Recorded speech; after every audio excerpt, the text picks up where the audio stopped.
Welcome back, my friends, to TFT Hyper Roll with Autarch, as we explain some other viable builds that I don't necessarily suggest that you go for unless you see a really clear opportunity. In this case, it threw a 2-star Cho at me, and then as we head into the first set of augments, you will see a Mythic Crest.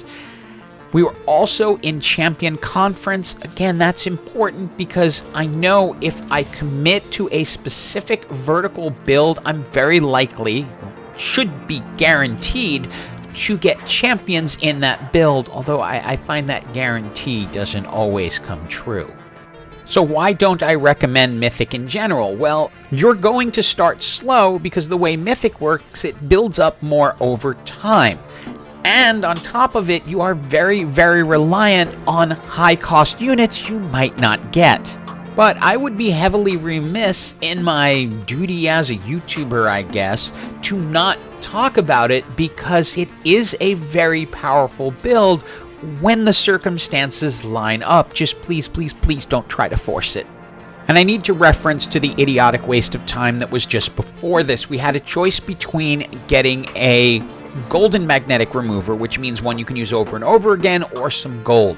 Because of this build, and because I have the Mythic Crown, and I'm probably going to want to shift it from people to people depending on circumstances, I chose the golden magnetic remover that can be used over and over again. It's a valuable tool if you're going to want to switch things up. We are now headed into the second set of augments, and I was hoping for something where I'd be able to get another Mythic Crown, but ain't gonna happen with these augments. So we're gonna go ahead and roll them and see what we can get, and nothing here really exciting. It's either one random completed item or Thieves Gloves.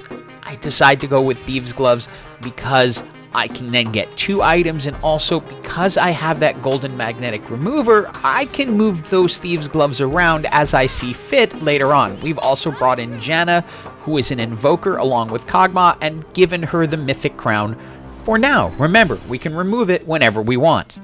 Now, in many ways, there is no need for a Mythic Crown, because unless you get 2 of them, you're not getting to 10, and unless you get to 10, it's not going to be ridiculously OP, but it can work at 7, and there are more than 7 Mythic units, but the first spike is at 5, so being able to get to 5 at stage 5 can help you not lose.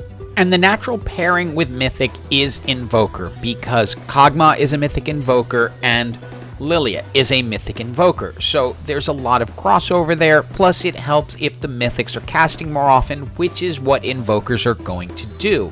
But you're ultimately going to be relying on your 5-cost Mythic, which is Hui, and your 5-cost Invoker, which is Azir. Break for an item choice here, easy choice, needlessly large rod, because an absolutely required item on Bard is going to be Rageblade. Now back to the risks involved in this build. We got an early Azir off one of those idiotic wastes of time, and we put him in and gave him the Mythic Emblem. But remember, you're not going to be getting the full bonus until he's been in a few rounds and he becomes, quote, legendary. And this build ultimately requires you to get in 4-cost units like Nautilus, who is your Mythic Warden, and Lilia, who is your Mythic Invoker, and they need time to power up to become really strong.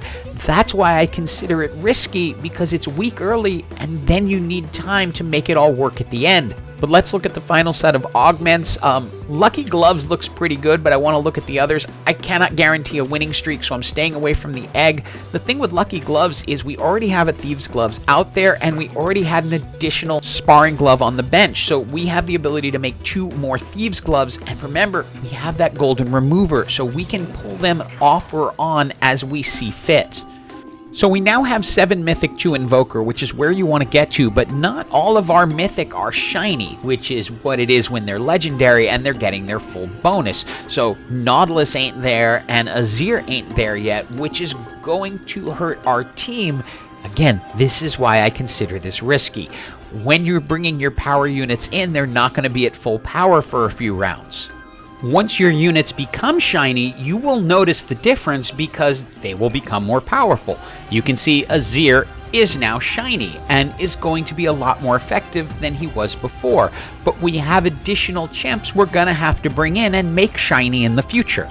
And because they need time to power up, you're going to have to start playing who's most important. So when you want to bring them in this case it's time for Hui to get in, this will bring us up to 8 mythics, and you don't need 8 mythics unless you're in danger of going to 10, which we are not, so we can go ahead and bring in Lilia. But notice they're not shiny, so they're not going to be as strong as they could be even if we get them to 2 stars.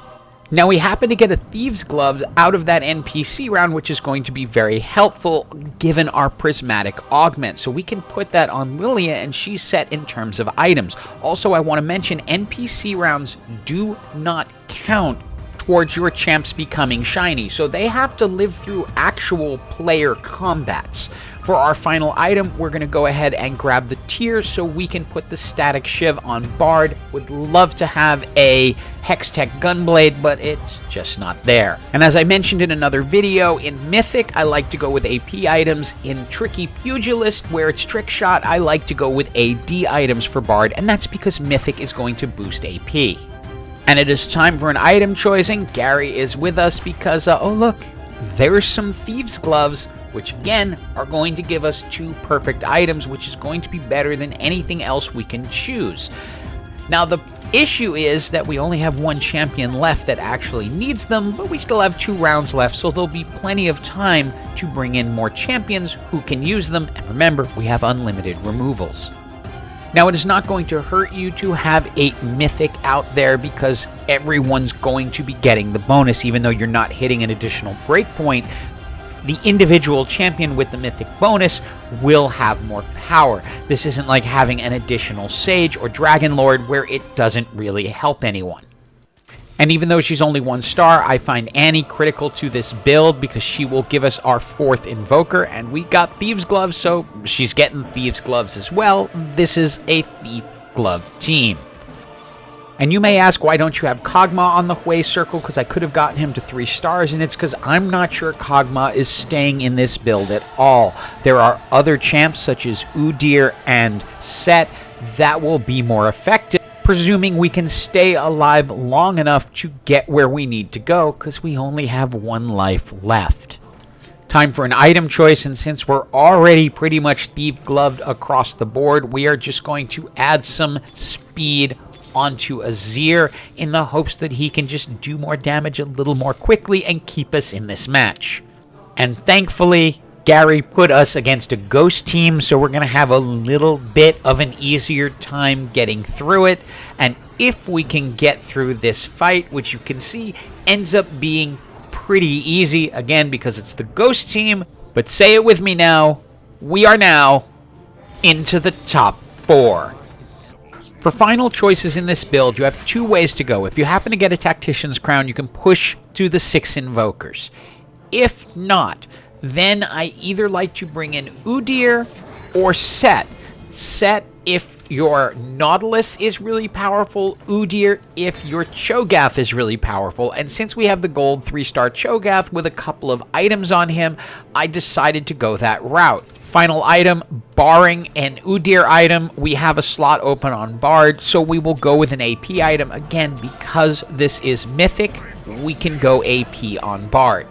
Now, the fact that we still have a 1-star Annie is a little bit concerning. She's sitting on the Hui circle, but it is getting made up for by the fact that we have so many items here, and they're all good thanks to that augment that we picked up.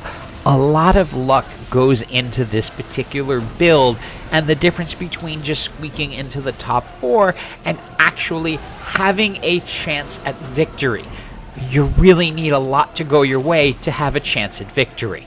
And we are facing into a team I don't see very often, which is a 5 Fortune team, but they've got the 2-star Annie, 3-star Tristana, 3-star Kabuku, so they have a lot of power there. I'm keeping my Annie a little bit behind because to just have her out front, she's going to go down really quick, and we want her to have a chance to ult because she will gain health back once she is up at that next level. And this is all going to be key because Fortune's gotten a lot of items and we've gotten a lot of items. Luckily, because of our Thieves Gloves and the boost we're getting from Mythic, we're able to defeat them. The Ghost team takes care of it all, and it's GG for everyone. So Mythic Invoker is a good build if you get the perfect circumstances, but please don't force it.